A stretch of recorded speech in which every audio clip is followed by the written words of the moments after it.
Hebrews, Hebrews, Hebrews. This is Prophets of Awakening. This is our Israelite Advanced Bible Study. It's Tuesday night, 7th of February, 2023. I'll be reading out the Apocrypha book, and I'll be dealing with the editions of Esther. There are some additions to the book of Esther that's over in the Apocrypha. I'm going to read out of that.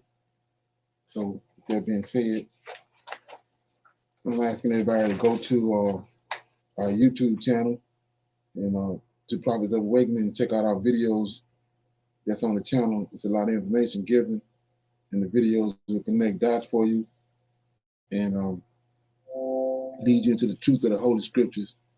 And if you like what you are hearing and receiving on the channel, I'm asking you to like, share, and subscribe to the channel.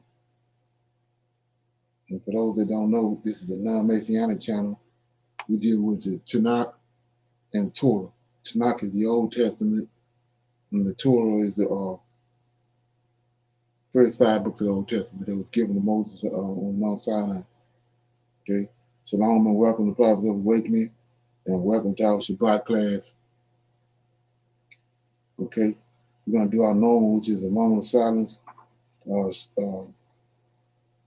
Sabbath prayer, current events, and then we'll do a little need to know information and some Q&A. Then we'll go into the reading of out of the Apocrypha.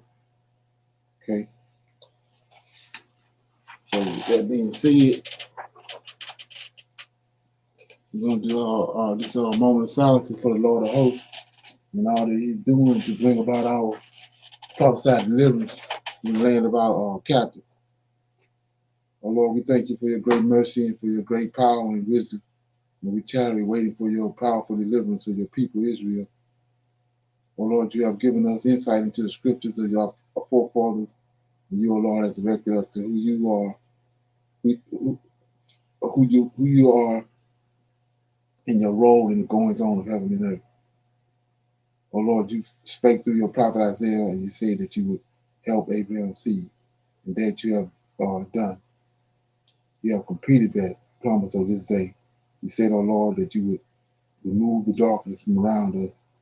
Tarry not, oh Lord, and the latter days are here, and we are waiting and watching for you. Peace be unto you. Okay. So with that being said, we're going to go into some our current events. Okay.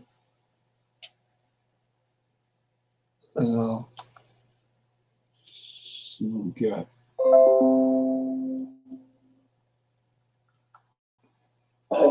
Descendants of former slaves.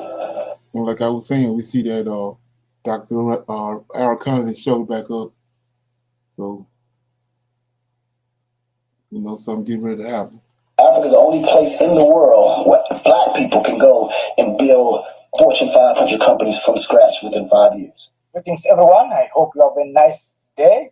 I have a good news to you that Kanye West is moving to South Africa to start a better life. Maybe he heard what our mother, Dr. Kana Chomboy, was spoken about this continent. Disconnected. Because when we reconnect, we have an anchor. Yes. Black people around the globe, they need to know that Africa is home.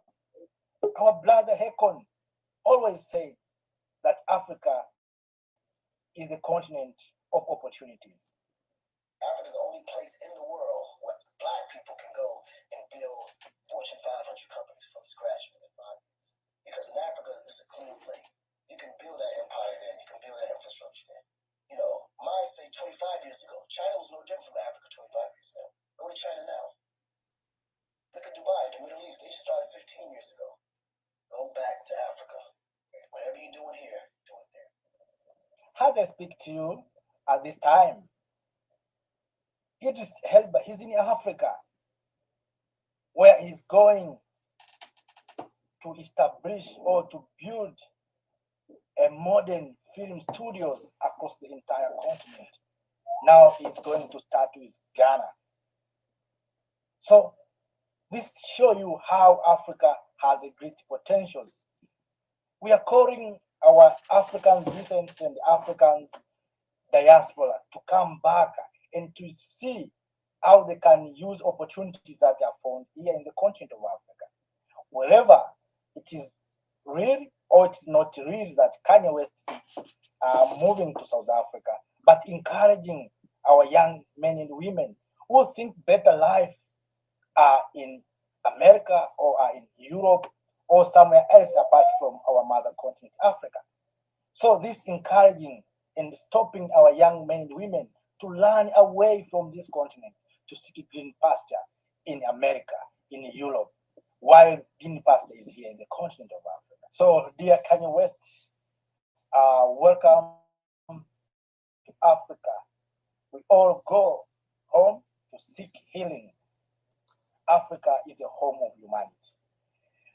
Please, other African descents, African diaspora, African in the Caribbean, welcome back home. Go to Congo, invest in mining there. Go to Congo in Hinga Dam.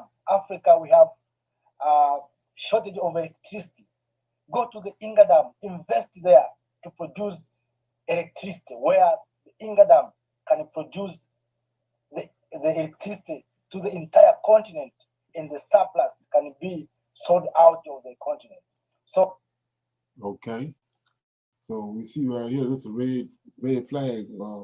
After all the drama that went down with Kyrie Irving and Kanye West, now all of a sudden he headed toward Africa. He said he wanted to re-jump his restart his life, but he's gonna do it in Africa. And like I said, we know these guys, both of him and Kyrie Irving, got millions of people that's following them. So they, like I said, it's all orchestrated. And man, it's also letting you know whatever it is they got propagated is at hand, getting ready to go down. Like I said, you see Dr. Eric Condon pop back up. He disappeared for a minute. Now all of a sudden, first of the year, she can pop back up. Okay? Let's look at this spy balloon. There's something strange about this Chinese spy balloon that just got shot down, and nobody seems to be talking about it. Yucca, the first of the three high-altitude shots, was prepared and launched from the flight deck of the aircraft carrier USS Boxer. All of Yucca's blast and nuclear radiation instrumentation and a portion of the thermal instrumentation were concentrated in 5 canisters suspended below the weapon at intervals out to 3,000 feet. These instruments were designed to be activated prior to burst time by telemetered commands. At 1125 hours on 28 April, when the Yucca balloon was released, the USS Boxer was operating about 90 nautical miles northeast of Mann Island, Bikini Atoll, maintaining a deck wind velocity of near zero.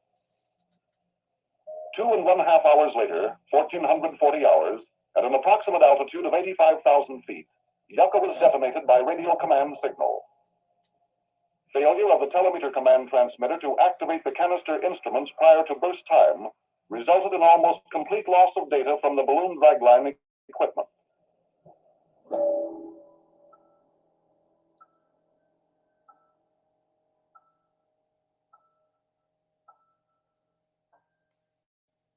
In the 1950s, the United States government started testing nuclear devices detonated from balloons. Enter Project Yucca, the balloon nuclear detonation test as part of Operation Hardtack. Quote, Yucca was the codename of the first unique high-altitude test of a nuclear device ever carried out by a stratospheric balloon. The main goal of the United States Department of Defense and Los Alamos Scientific Laboratory was to study the effect of the detonation of a W-25 air defense warhead at high altitude as part of the developmental work of an anti-ballistic missile. This test, along with 2 other exo-atmospheric detonations, performed using rocket-borne warheads of a megaton scale codenamed Teak and Orange, were included under Operation Newsreel as part of Operation Hardtack. As occurred in most nuclear tests, it was necessary to set up a series of monitoring stations and instrumented vehicles to retrieve the data at the moment of the explosion. The measurements of the electromagnetic pulse generated by the blast was performed by the Army Signal Research and Development Laboratory from 2 stations located at Wotho and Kusel, approximately 100 miles and 460 miles from Bikini, respectively. Balloon flight testing for Yucca began in 1956 at various locations in the United States, like Vernalis Naval Air Station in California, Holloman Air Force Base in New Mexico, and Goodfellow Air Force Base in Texas. In all, a total of 76 balloons were launched in preparation for the event. And on the morning of April 28, 1958, the USS Boxer departed from Bikini to the launch point. After the bomb was assembled and armed, the balloon was released at 11:25. During ascent, the nuclear device was separated from the balloon at a distance of 568 feet by a hydraulic load lowering device.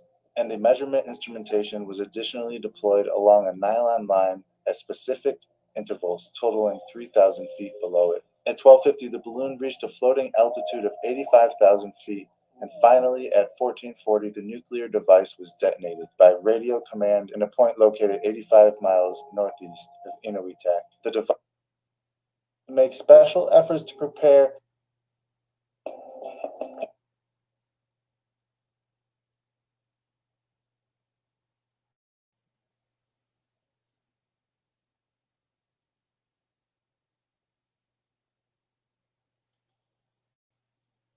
protect these 2 high leverage systems. Basically, what it was saying is 1 EMP over the United States could collapse the nation permanently. And what just happened now with this balloon should be an eye-opener for everybody.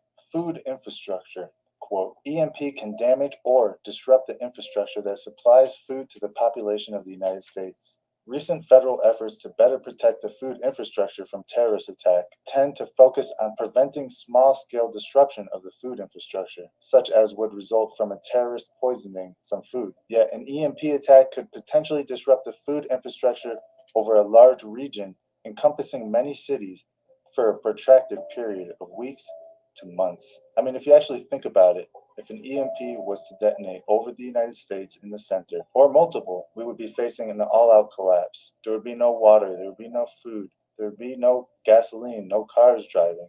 And if your car did somehow make it through the EMP, like if you have an older car or something, how are you going to fill up your gas tank? So basically, you're stuck with what you have at that exact moment when it happens, with millions of people who are going to be hungry and thirsty and trying to find a way to feed themselves. So what do you think about this? Do you think this Chinese balloon was actually a spy balloon? Or do you believe what the Chinese say, that it was a weather balloon? Or do you think it was some sort of nuclear device carrier that was meant to test the waters, so to speak, and see how far it can go before getting shot down? I want to know. Okay, anybody got comments on that?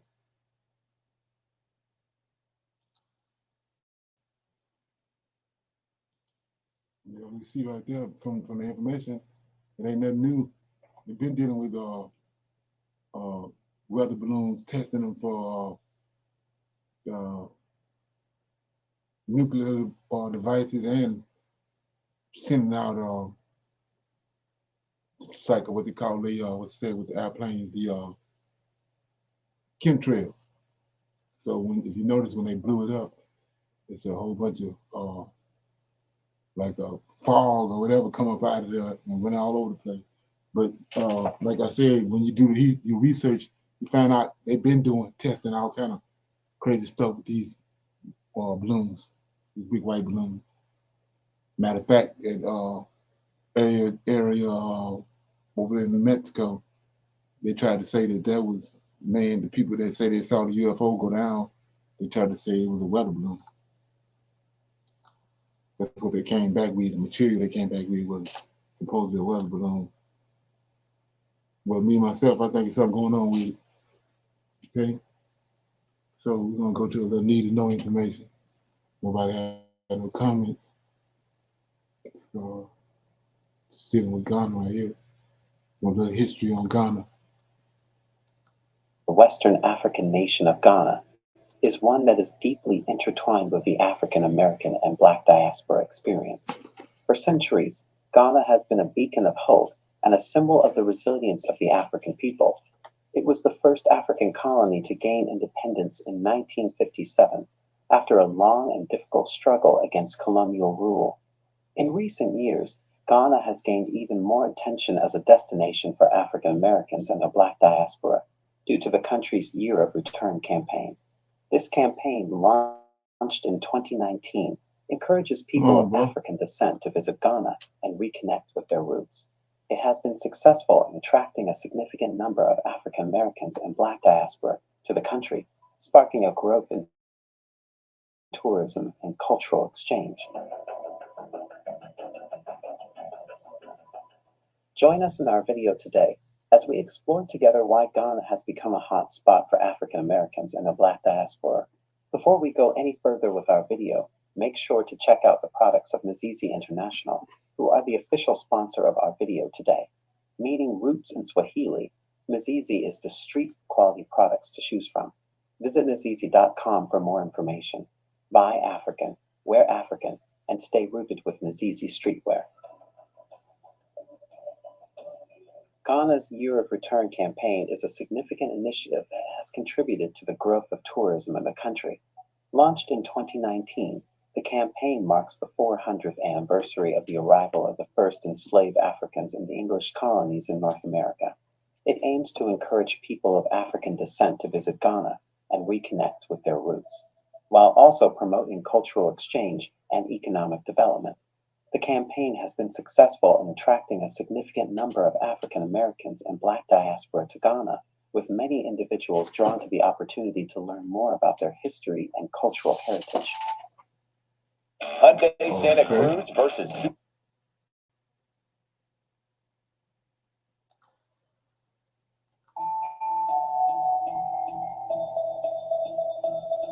The Year of Return campaign has been a platform to shed light on the ongoing struggles and challenges faced by people of African descent around the world. It is an opportunity for African Americans and the Black diaspora to come together and reflect on the difficult history of slavery and its lasting impact, while also celebrating the resilience and strength of the African people. The campaign has received widespread support and has been successful in promoting a greater understanding and appreciation of African culture and history.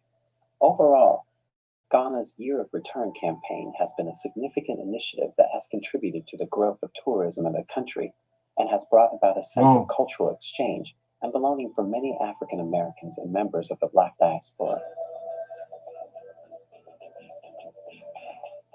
Ghana has seen a significant growth in tourism in recent years, particularly since the launch of the Year of Return campaign.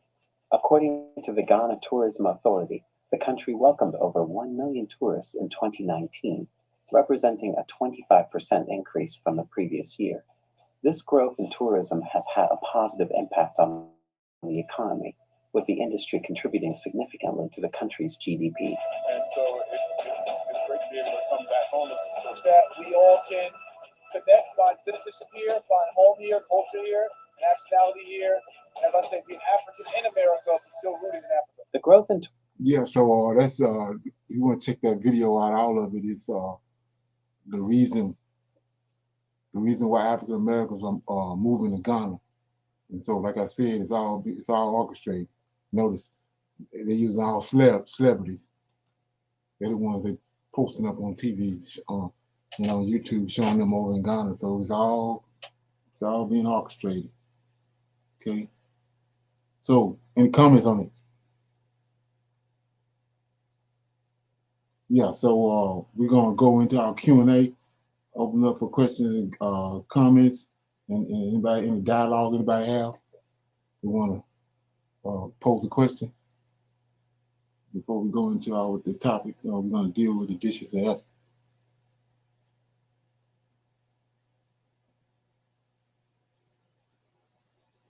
No question, no comment? Okay. All right, let me get over here. I want to shine light on something right quick.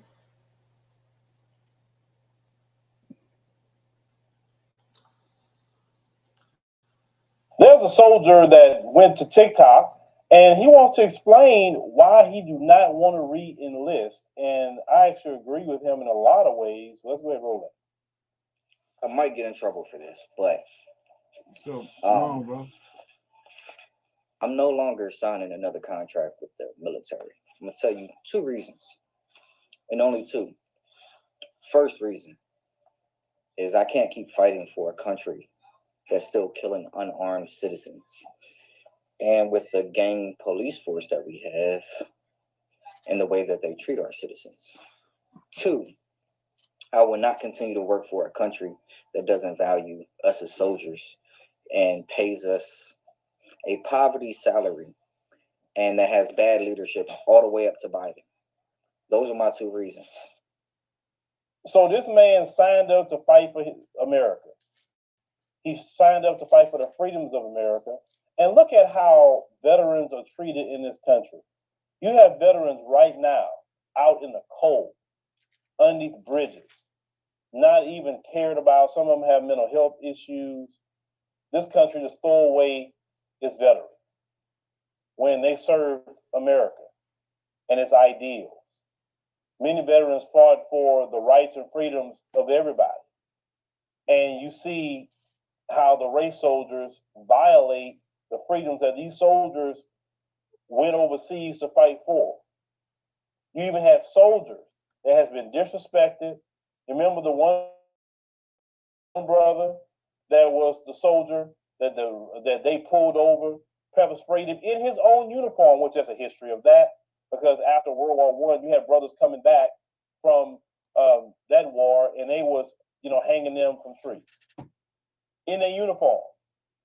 They have never respected definitely a black man. And then you look at the leadership in this country.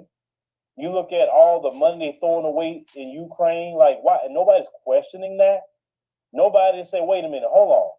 We're $31 trillion in debt, and yet we got all this money to give to Ukraine, all this military equipment to Ukraine. Like, why?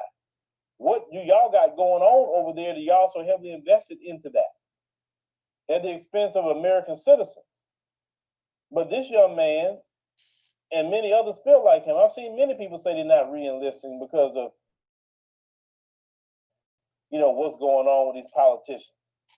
They don't care about them, because how I look at it, if I had to be president or in control, veterans would love me, because I'd be like, look, a veteran should always have a home at the expense of the federal government. You did a tour of war, it shouldn't be no situation that veterans underneath the bridge. You should have free health care, which they say you go to VA. No, free health care. Free. They can go anywhere they want. They don't have to go sit at the VA. Why should they? Why? Okay. Any comments on that? Okay, I got a question that I want to deal with. It's got to do with I don't know if everybody apt to it up on top of it, but it's Isaiah chapter 7, verse 14. This is one of those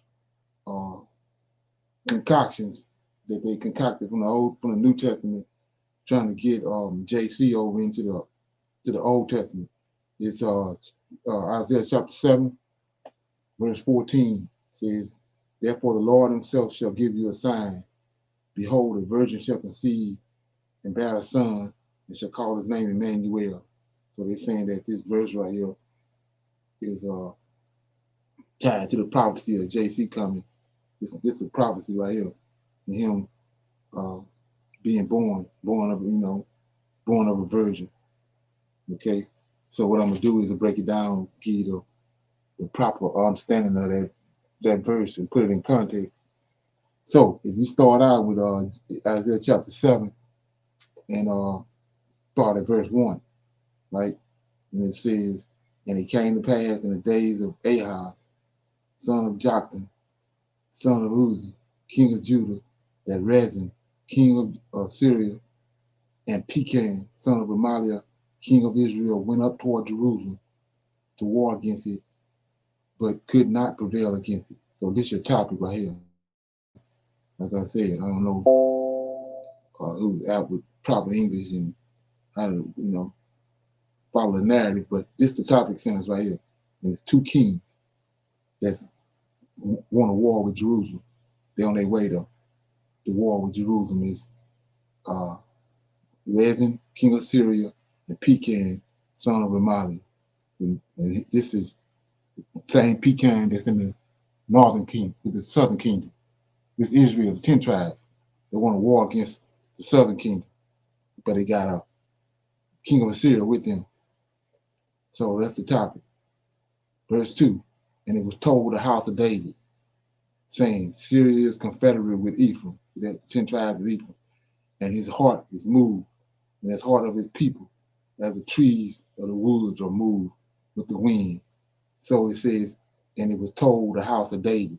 So whoever the king is that's on the throne at the time is out of the house of David. All the kings that came on the throne after David is out of David's lineage. You ain't no king in Israel if you ain't no in Judah, in Jerusalem, and you ain't out of the house of David. That's a breach. That's a breach in Israel if it is. So it's Ahaz. When it says in verse 2, and it was told the house of David, that's Ahaz. Ahaz is the king on the throne at the time of this happening. Verse 3, then said the Lord unto Isaiah, go forth now and meet Ahaz. There it is. That's the house of David. Ahaz, thou and Sheshbazzar, thy son, at the end of the doing of the upper pool in the highway of the middle field. So right here we see in verse 3, the Lord of hosts talking to Isaiah. He says, then said the Lord unto Isaiah, go forth and meet Ahaz, thou and Sheshbazzar. Whatever the Sheshbazzar, that's Isaiah's son. That's one of Isaiah's sons. Keep that in mind. That's one of his sons right there. Verse 4, say unto him, to Ahaz, take heed, be quiet, fear not, neither be faint-hearted, for these two tails of these smoking firebrands, that's the two in verse 1. That's the two kings that's coming to the war against Jerusalem and Judah. It says, firebrand for the fierce anger of Rezin of Syria and the son of Remaliah. They go to two kings. 5, because Syria and Ephraim, they go to two kings again, and the son of Remaliah have taken evil counsel against thee, saying, check it out. 6, let us go up. These two kings said, let us go up to Judah, vex it, and let us make a breach. I just told you about how to put a breach in Israel is to take the seed out of David off the throne. If you take the seed of David off the throne, you're causing a breach in Israel. So it says, let us go up against Judah and vex it, and let us make a breach therein for us. Instead of king, see that? They want to take the king from David lineage out and cause a breach. And breach therein and set a king in the midst of it, even the son, that son of Tebal. That's a Gentile heathen. They want to take the seed of Ahaz off of the throne and put this guy right here, son of Tekan. No, notice a son, a Tekan, then 7. Thus said the Lord God, right, Lord of hosts, it shall not stand, neither shall it come to pass. So why would he say that? Because the Lord himself is watching over that seed line, the lineage of David, to keep it one on the throne. That's what all these clowns don't know. Even back then, they wasn't aware of that, or they wouldn't have tried that. They're not aware that there's an angelic being there that's protecting Israel and that's making sure that son of David stay on the throne, whether he wicked or not. So he says, verse 7, the Lord of hosts says, thus said the Lord God, it shall not stand, neither shall it come to pass. For the head of Syria is one of the kings, and the head of Damascus is Rezin. And within, look at this, what he's telling us. Within, hold on 1 minute. Okay, what's up with you, bro? He says, for the head of Syria is Damascus, and the head of Damascus is Rezin. And when 60, see this? When 60 and 5 years shall Ephraim be broken, that it be not a people. So he said he's gonna break Ephraim. The 10 tribes, he's gonna break them. See, for the head of 9, for the head of Ephraim is Samaria, and the head of Samaria is Rezin, Remaliah's son. If ye will not believe surely you shall not be established. So he's saying Isaiah went to go tell Ahaz that, to let him know what he gonna do. I'm gonna knock them off. Don't worry about them. So he said either he can believe what Isaiah telling him or he don't. If he believe in his heart and believe in the Lord that Yahweh, that the Lord of hosts is gonna get rid of these two kings, then he'll be established. But if he don't, he gonna get, he got a recompense coming. So verse 10, moreover the Lord spake again unto Ahaz, house of David, saying, ask thee a sign of the Lord thy God. Ask it, whether it be in the depths or in the heights above. But Ahaz said, I will not ask, neither will I tempt the Lord. So Ahaz is afraid. He's afraid of the Lord of hosts. So he said, I'm not going to ask him nothing. I ain't going to tempt him. I ain't going to ask him nothing. I'm going to leave it like it is. So 13 says, and he said, then since he was afraid and wouldn't give him an answer or give him a question, Isaiah took over. In 13, Isaiah said, Isaiah said, hear now, O house of David, Ahaz, it is a small thing for you to weary men, but will you weary my God? Now, you go, this 14 read in context. Therefore, the Lord himself, because he wouldn't ask for no sign or he wouldn't ask no question. Therefore, the Lord himself, Isaiah talking, the Lord himself shall give you a sign. Behold, a virgin shall conceive and bear a son, right? And shall call his name Emmanuel. Right off the top. If anybody was really dealing with this, you already see right here, it's a trickeration, because he said Emmanuel. But they telling us it's Jesus. But anyway, it says Emmanuel. So we saw in verse 3, right, that Isaiah already got one son right here that he took with him to go meet Ahaz, this boy right here in verse 3. That's one of his sons, right? So he telling them right here, therefore the Lord himself shall give you a sign. Behold, a virgin shall conceive and bear a son, and shall call his name Emmanuel. Well, here go the golden nugget right here, in case you're not thinking like the Hebrew. Verse 15. This after verse 14. Everybody stop at 14. But 15 says, butter and honey shall he eat. This is the boy, the son over here in 14. Butter and honey shall he eat, that he may know to refuse the evil and choose the good. Now, here we go. Back to the two kings that we started with, verse 7, chapter 7, verse 1. The two kings. That's the problem. For before the child shall know to refuse the evil and choose the good, the land that thou abhorrest shall be forsaken of both her kings. See that? So this kid was born before he got rid of these two kings. There ain't no kid in the future. See that? 17. The Lord shall bring upon thee and upon thy people and upon thy father's house days that have not come from the day that Ephraim departed from Judah, even the king of Assyria. So he going all the way back to when the 10 tribes separated from the Judah. Right? Then 18. It shall come to pass in that day that the Lord shall hiss for the fly that is in the uttermost parts of the river of Egypt, and the bee that is in the land of Assyria. These are two kings. And they shall come and shall rest all of them in the desolate valleys and in the holes of the rocks and upon all the thorns and upon all the bushes. In the same day shall the Lord shave with a razor that is hired, namely by them beyond the river, by the king of Assyria, and the head and the hair of the feet, and it shall also consume the beard. And it shall come to pass in that day that the man shall nourish a young cow and 2 sheep. And it shall come to pass for the abundance of milk that they shall give, he shall eat the butter, for the butter and the honey shall every one eat that is left in the land. And it shall come to pass in that day that every place shall be where there were 1,000 vines, 1,000 siblings. It shall even be for briars and thorns.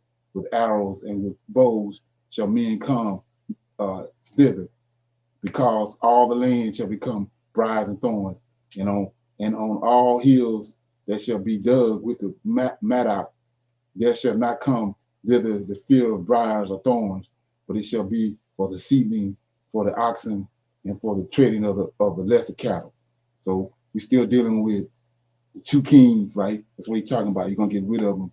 So now he told him in verse 14, the verse that we're dealing with, therefore the Lord himself shall give you a sign.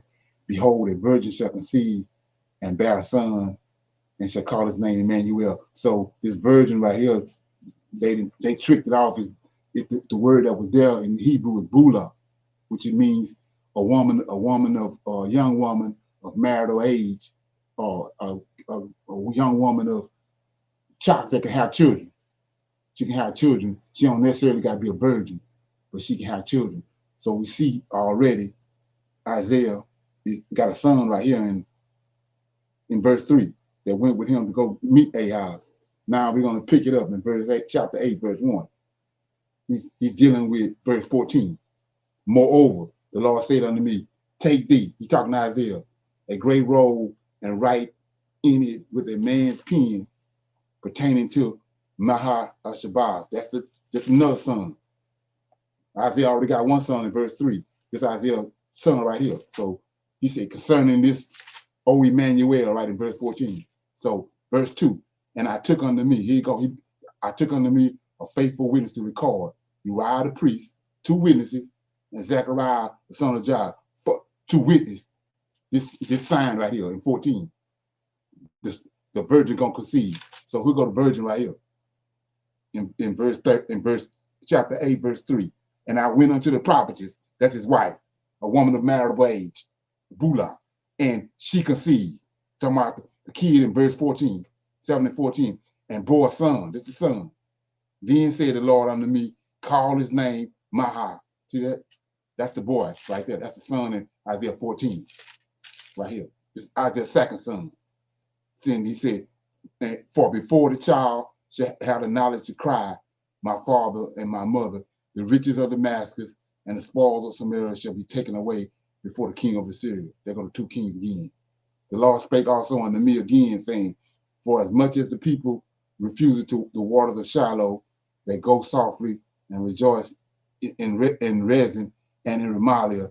Now therefore, behold, the Lord bringeth up upon them the waters of the river, strong and many, even the king of Assyria and all his glory, and he shall come up in all his channels and go over all his banks. So we see right here, there go the 2 sons, right? Then we get to let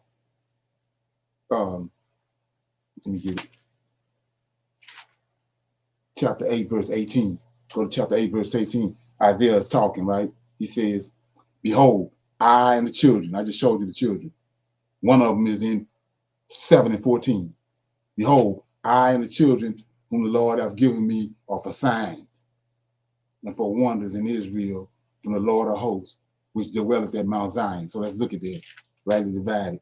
He says, verse 18, behold, I and the children whom the Lord hath given me are for signs and wonders in Israel from the Lord of hosts, which dwelleth in Mount Zion. So go back to verse 13. There it is, chapter 7. It says, he asked Isaiah for a sign, and Isaiah won't give him no sign. So Isaiah, he asked Ahaz for a sign. Ahaz wouldn't give him a sign. So he said in 13, 7 and 13, and he said, hear me now, house of Israel. It is a small thing for you to worry me, but to worry my God also. Therefore, verse 14, the Lord himself shall give you a sign. There you go. Go back to 8 and 18. Behold, I and the children whom the Lord hath given me are for signs and wonders in Israel from the Lord of hosts. This ain't got nothing to do with no Jesus Christ in the New Testament. And so when you see that and you see the complexity of it, how they tricked it off, then you gotta it's not a coincidence. It's not a misprint. Somebody trying to trick you off because of the complicated way they done it. Okay, so again, those are the things that bedazzle me when like I said, if somebody you out and about at the Walmart or something and going to get in your car and somebody shoot at you, You know what I'm saying? Then you shoot and miss. Then you find out who it is. You're not gonna keep on dealing with that person. It's the same with this. If you see somebody trick you off in this capacity, then you gotta do something with it. You ain't gonna stop. If he trick you off with that, he got a whole bunch of other stuff he trick you off on.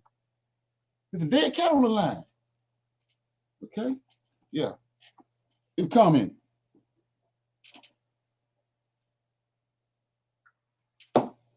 Everybody good? Okay. So with that being said, somebody had asked me about that, going in on dealing with that. That's why I dealt with it. So like I said, I'm reading out of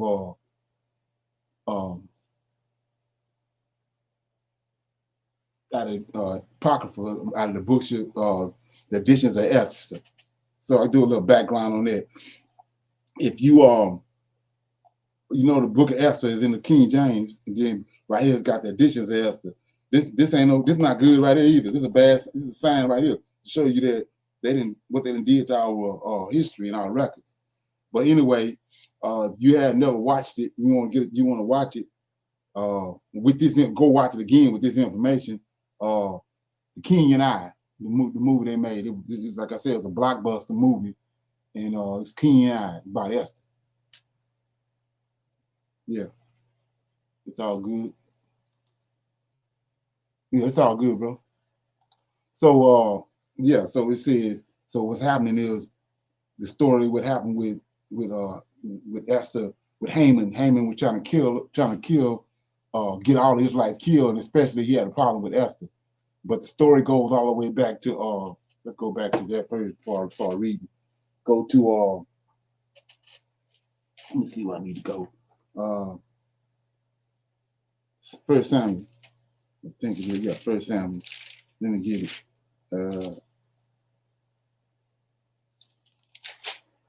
Okay. Give me a minute.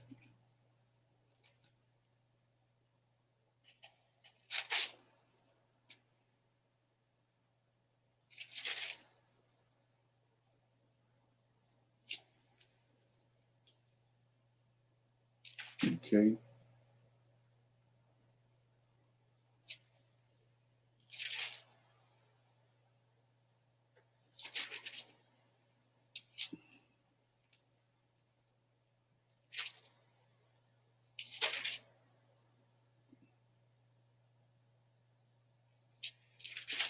Okay. Well, anyway, I'm gonna just everybody should be familiar with it.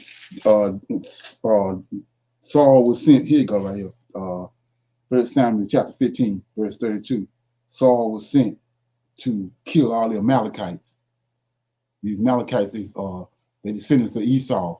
And when Israel was passing through the land on their way to the land of Canaan from Egypt, they came through the land of through the wilderness, and the other countries let them pass, and they brought water and preventers and stuff from people, but the Amalekites wouldn't let them pass.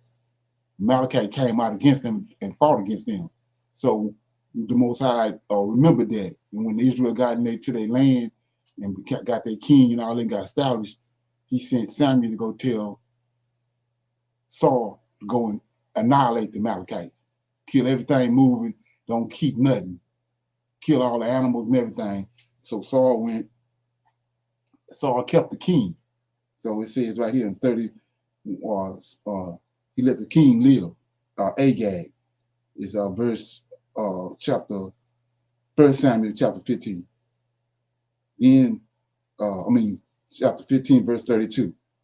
Then said Samuel, bring ye hither Agag, the king of the Amalekites.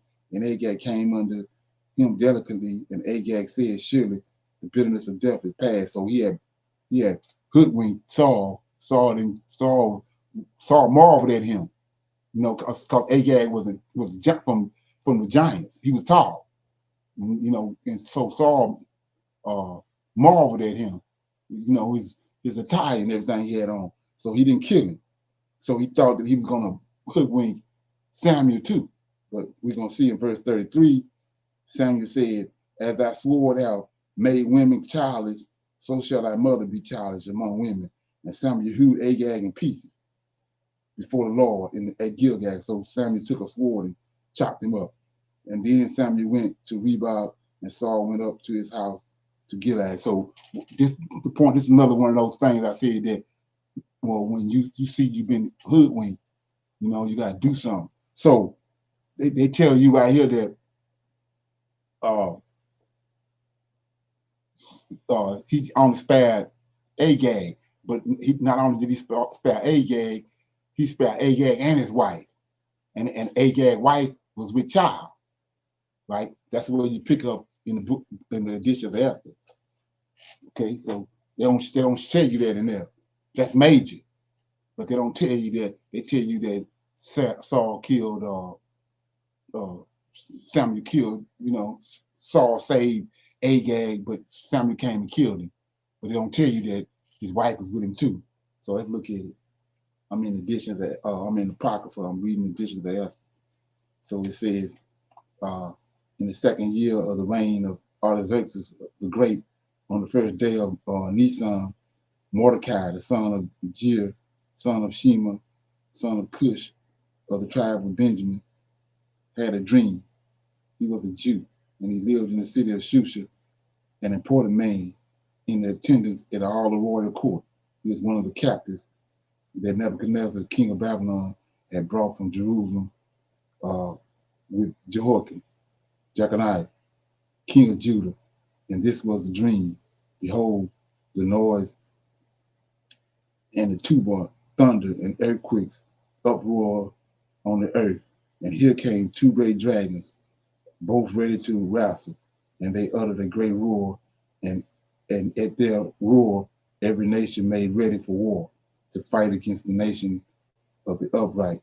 And behold, a day of darkness and gloom, affliction and anger, anguish, distress and great tumult upon the earth. And the whole upright nation, these Israelites, were troubled, fearing their own heart, and they prepared to perish. And they cried out to God, and at their cry, there arose a thought from a tiny spring, a great river with abundance of water. Light came, and the sun rose, and the humble were exalted and consumed glorious. When Mordecai, who had this dream, and had been what God had resolved to do, awoke, and he kept in his mind, and all day sought by all means to understand it. Now Mordecai took the rest of his court with Gibbot and Torah, the two royal eunuchs who kept watch in court. He overheard their reflections and inquired into their design, and found out that they were preparing to lay hands on King Artaxerxes. And he informed the king about them, and the king examined the two eunuchs. And when they confessed, they were led off to execution. And the king wrote a memorandum about this matter, and Mordecai also wrote about it. And the king ordered Mordecai to be attended at the court, and he made him present presents because of it. But Haman, here we go, right here. Haman, the son of Donamus, the Bulgarian, whose high honors with the king, and he set out to injure Mordecai and his people because of the two royal eunuchs. And in his copy of the letter, the king Artaxerxes to the rulers of the 127 provinces from India to Ethiopia, and to the subordinate governors, write thus: having become ruler of many nations and come to have dominion over the whole world, I desire not because I am elated by the presumption of power, but behaving always with mildness and moderation, to ensure that my subjects shall live in unbroken tranquility, and in order to make my kingdom peaceable and open for travel in all extent, to reestablish the peace which all men desire. When I asked my counselors how this end might be accomplished, Haman, who excelled among us in soundness and of judgment and is distinguished for his unfailing loyalty and steadfast fidelity, and has obtained the second rank in the kingdom, pointed out to us among all the nations of the world. So let's look at this right here. So this man Haman, we notice he hates the Israelites. Well, Haman is the child of Agag, the wife that got away, just like David was, just like Joseph was thrown in the well, and then there's a group of men came and bought Joseph. They was on their way to Egypt, and they bought Joseph. It was caravans. So Joseph was sold to one of these men on this caravan, and he ended up in Egypt. Same thing right here. That night when Saul killed Agag and his wife, that night Agag's wife escaped from the tent and ended up on the caravan and ended up over here in Persia, where the Israelites said. And so now he growed up and he hates the Israelites because of what they did to the Amalekites and what they did to his father. His mother had raised him up, made sure he knew all that. So there's a whole lot in this because of this right here is like when you don't do what the Most High tell you. We already know he know the beginning from the end, so he told Saul to kill him for a reason. But Saul saved Agag, and then Agag's wife ended up getting away. Now here the Israelites is in a pickle. This is the son of the man that the king, Agag.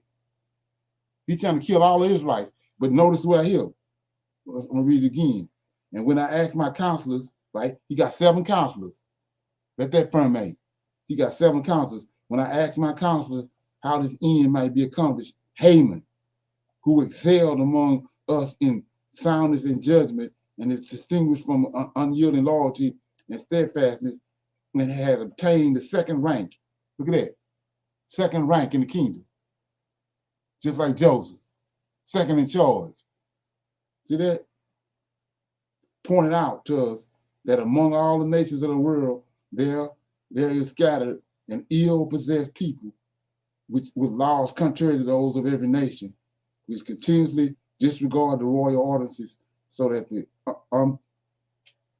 undefiling of our realm, directed by us with the best intentions, cannot be affected. Understanding, therefore, that this nation and it alone stands in constant opposition in all men, perversely following a strange manner of life and law. That's Israelite culture, and ill possessed to our administration, doing all the harm it can, so that our rule may not be made secure.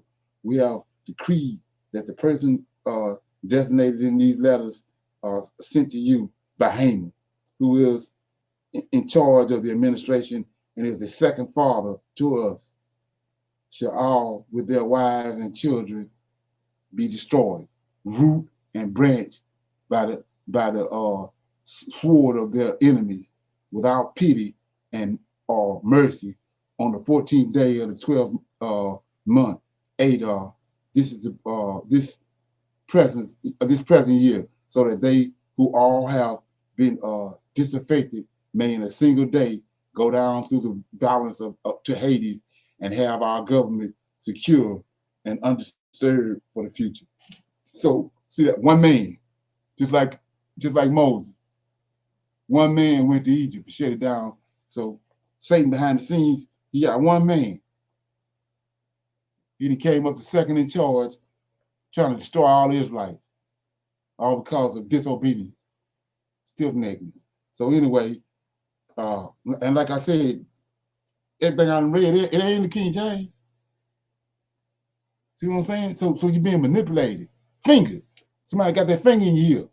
So anyway, so he says, and she besought the Lord, calling to mind all the doings of the Lord, and said, Lord, you King who rule over all, for all is in your power, and there is no one who can oppose you when you choose to save Israel. For you made heaven and earth and every wonderful thing under heaven, and you are Lord of all, and there is no one who can resist you. who are the Lord. You know all things. You know, Lord, that it was not in the insolence or arrogance or vainglory that I did this and refused to bow down to this proud Haman, for I would have been willing to kiss his shoes of his feet to save Israel, but I did it so as not to set the glory of a man above the glory of God, and I will bow down to no one but you. My Lord, I will not do it in pride, nor Lord God, Lord God and King, God of Abraham, spare your people, for they are looking at us to consume us, and thy desire is to destroy the inheritance that has been yours from the beginning. So we see right here, like I said, how important this is. But it was intentionally wrote out the scriptures, taken out. But anyway, I want to shine light on something. So it says, let me get it.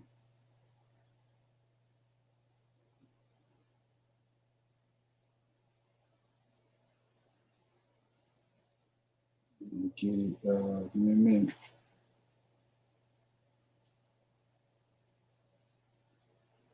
I'm in chapter 13. For some people that's following, I'm in the Apocrypha, chapter 13 of the editions of Esther. And it says, the great king Artaxerxes, here you go, right here, yeah.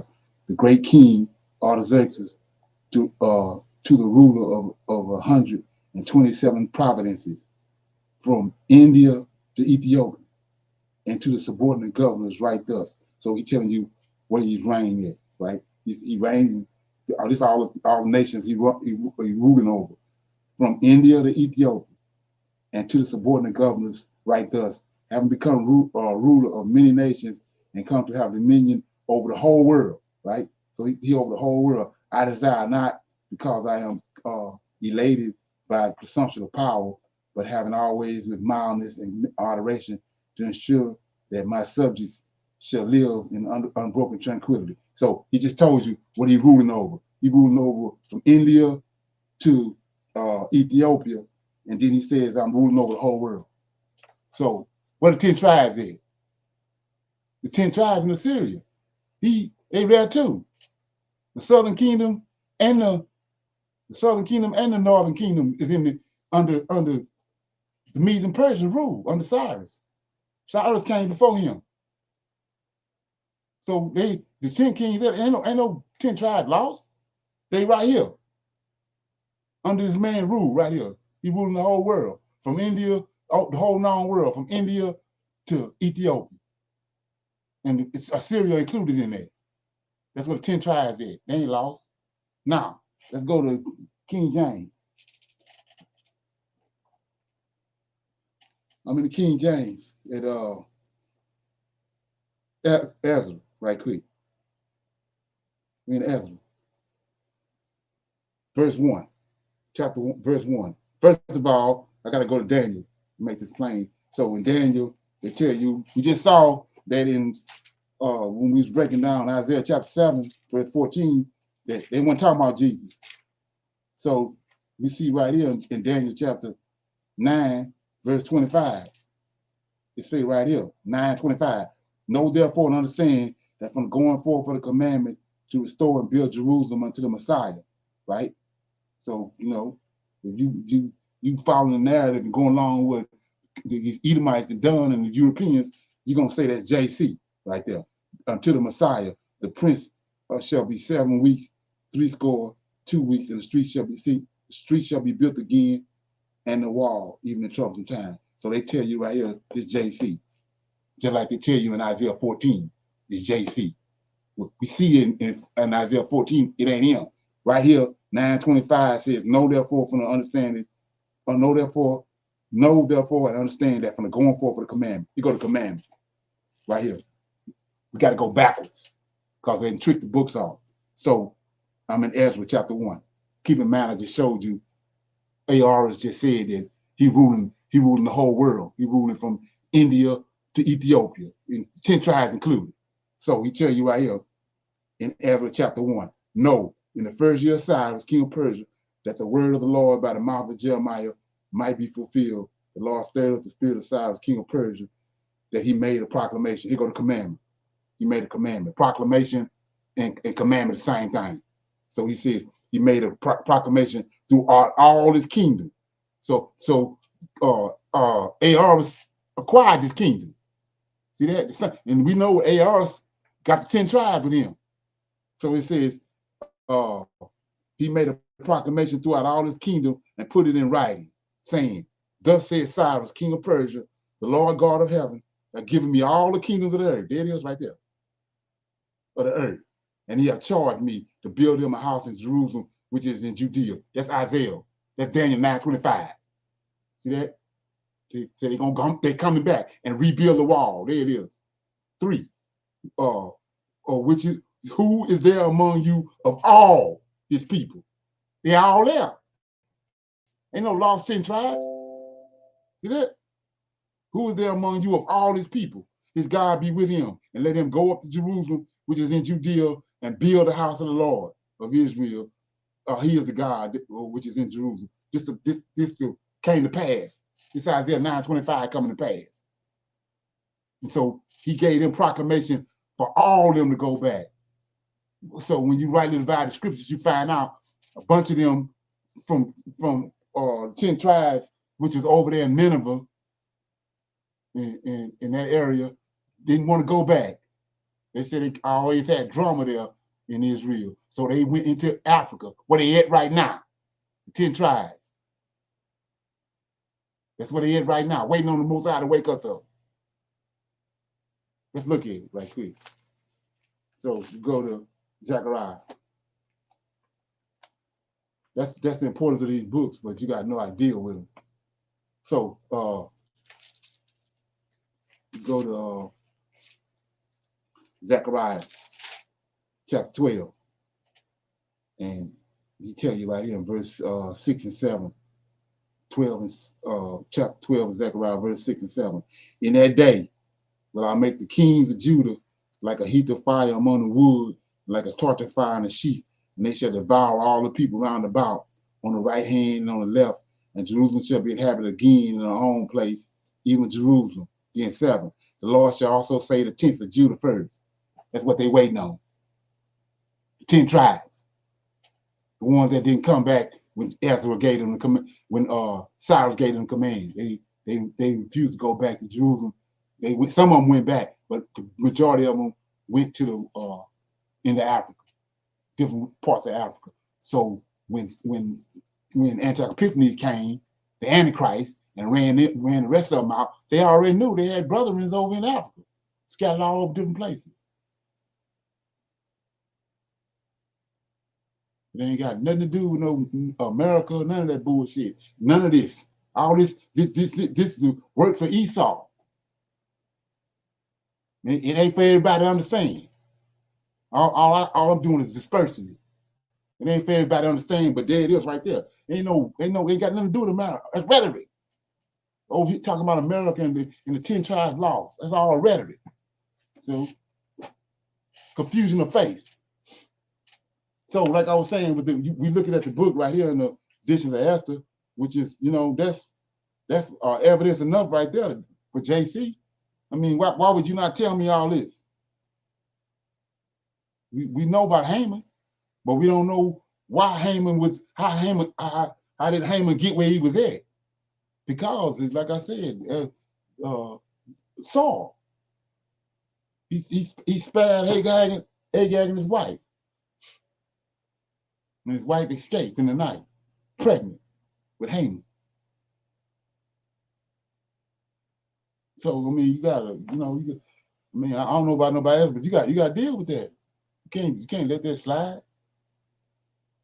It's like I say, you see a black mamba in your house sliding around on your couch, you gonna shut everything down.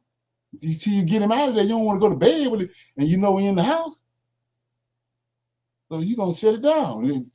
Take everything out of the house and get him out of there. It's the same thing. You can't move forward. You gotta disassemble this. And disassemble Isaiah 7 and 14. You can't keep going. everything stop until you ready to divide this and make it make sense of it. And when you make sense of it, JC got to go. You got to get some roller skates. Okay.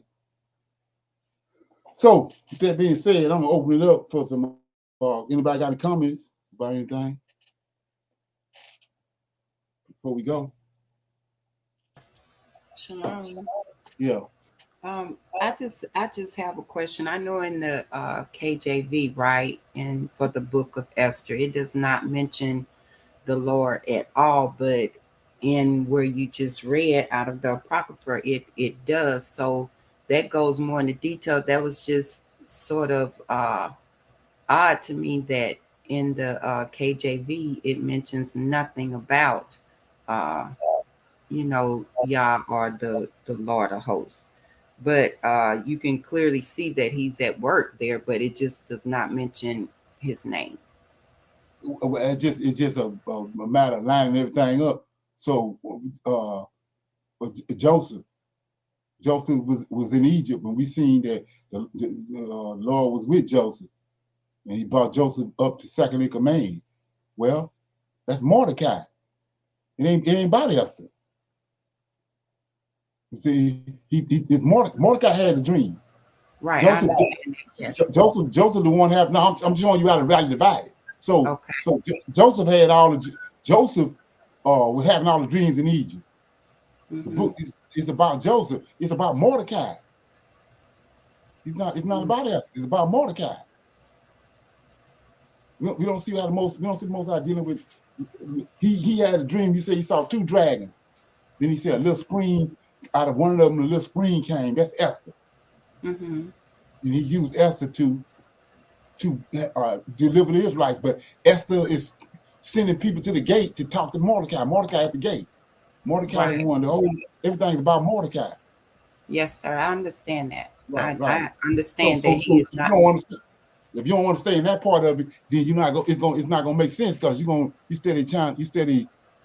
They putting a focus on Esther, but it's about a Mordecai. It's the book of Mordecai. It's not the Right. book of, yeah. I understand that. I was just wondering why the Lord of hosts or Yah name was not mentioned in this story. I understand that it was not about Esther. It was about. Yeah. I'm sorry, I muted. Yeah. That's what I was saying. That's what I'm saying. Okay. When you listen to what Mordecai saying, Mordecai using the Lord. Mordecai using the Lord. Not only he's using the Lord, he's saying Lord God. Let me read something. Let me see what I'm talking about.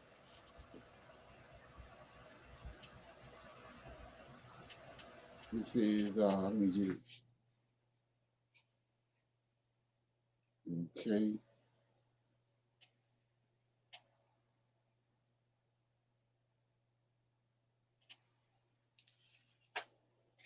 That's another thing too. Like I said, you're looking over the fact that,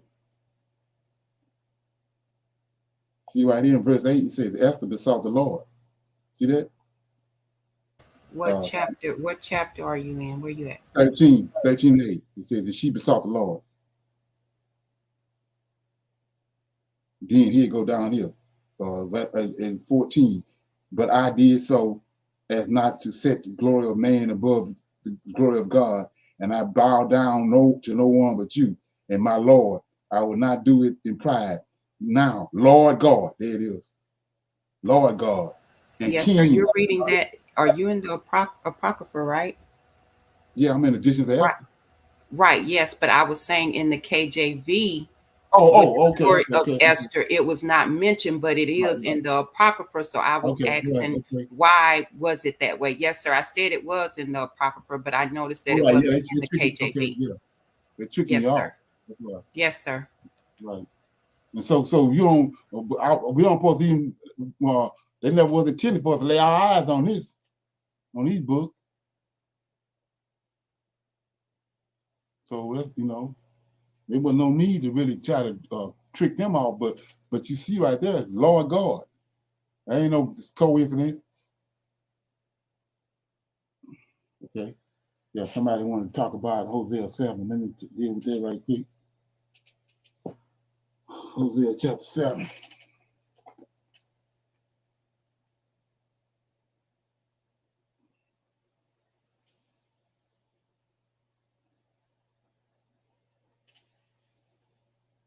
Okay.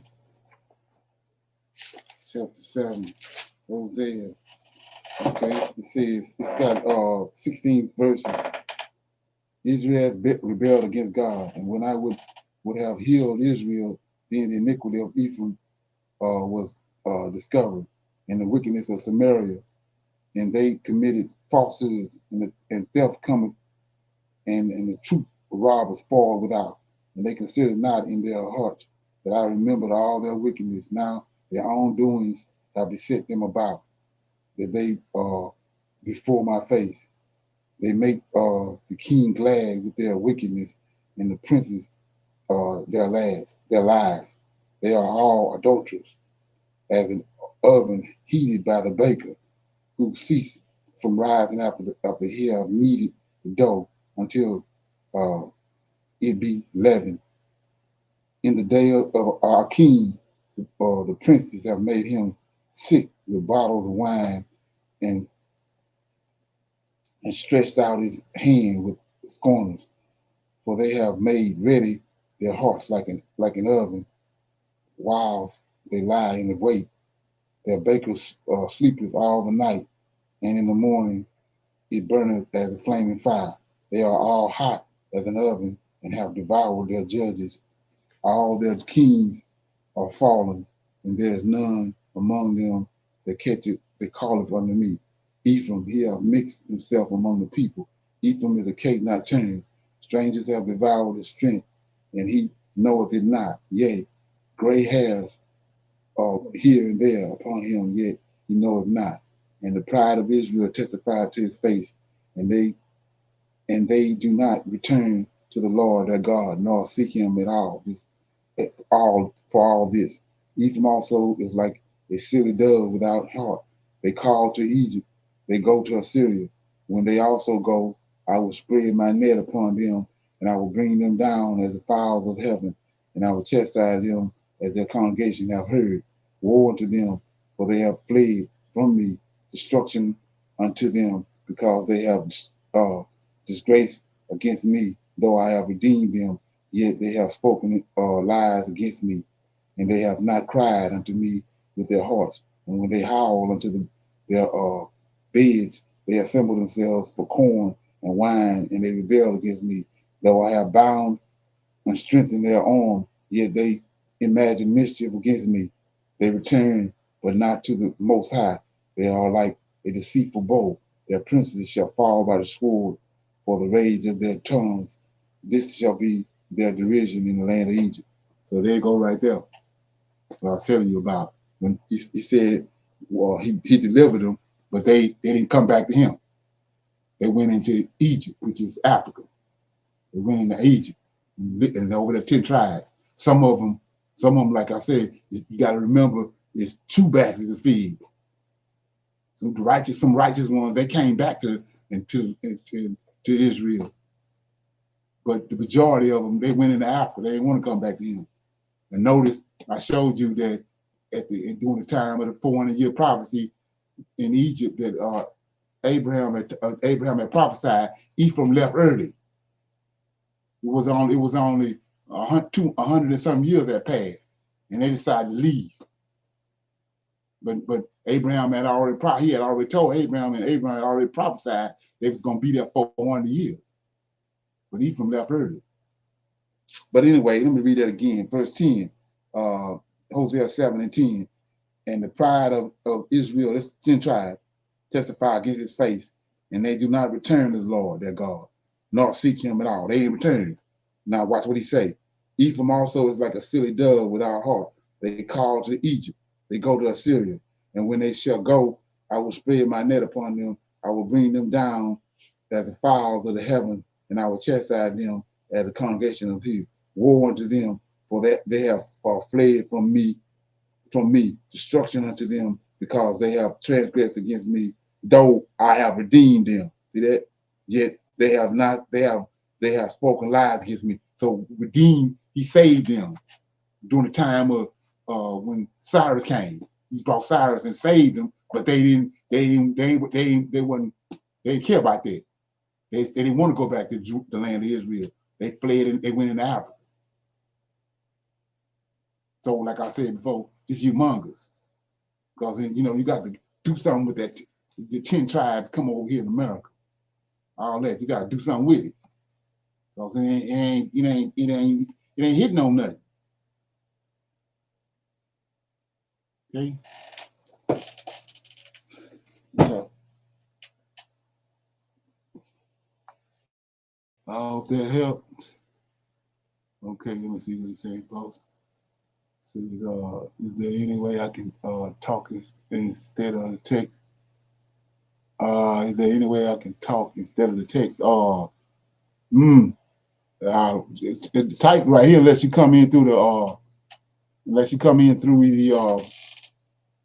into the room. That's the only way you can talk.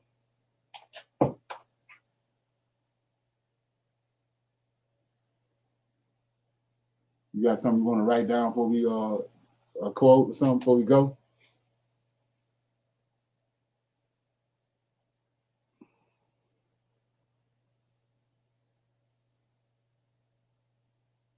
Okay. Anybody else got anything? Everybody good?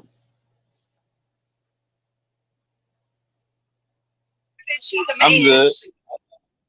Okay. Yeah, so like I was saying, what I'm trying to do now is there's so much information in the Psalms, and if you notice, I'm always reading out of the book of Psalms. So I'm gonna give the reading of the Psalms over to the class. Every time we come on here, I'm expecting somebody to read a Psalms, whether they pick it at the moment or they volunteer before, but to give Psalms over to the people that's the listeners or the people that's coming online. They can read the Psalms, and then we can break it down like that. That way, I think they get a better interaction between the class and what's being talked about.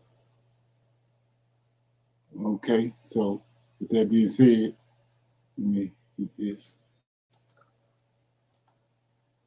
I'm gonna say shalom, and I see you got the men's line tomorrow night at 8 o'clock, and the women can come in through through YouTube. Shalom, shalom, family. Much love to all of you. Okay. Shalom. Shalom. Shalom, everyone.